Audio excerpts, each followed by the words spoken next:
Hi friend. जड़े नेता गोटे बुढ़ा लोक पाखक आसिकी 1000 टंका हाथ में धराई दे कहले कि मौसा मते आपण 1000 टंका रखंतु आउ भोट देबे। तो फ्रेंड माने मौसा कहले कि बाबा रे मते 1000 टंका आवश्यक नाही, तोर जदि भोट दरकार अछि तेबे तू मते गोटे गध किणी आनी दे।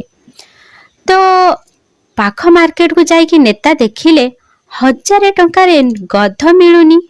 तो से सेथिपाई कि फेरी आसिले आ मौसा को कहले मौसा आपण 1000 टंका रखंतु मोते भोट दियंतु काहे ना पाख मार्केट रे मु देखिली कि 1000 टंका रे गध आदौ नाही, मिनिमम 10,000 टंका दरकार।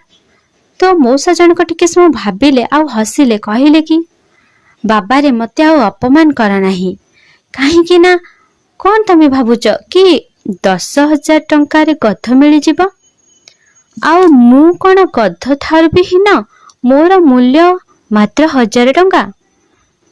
तो फ्रेंड माने ए कहिबार अर्थ होची निजे निजको चिन्हतु, निजर मूल्य जानतु। सृष्टिर अमूल्य जिनिस होची निजे निजे निजर योग्यता को बुझंतु आ खुशी रे रुहंतु।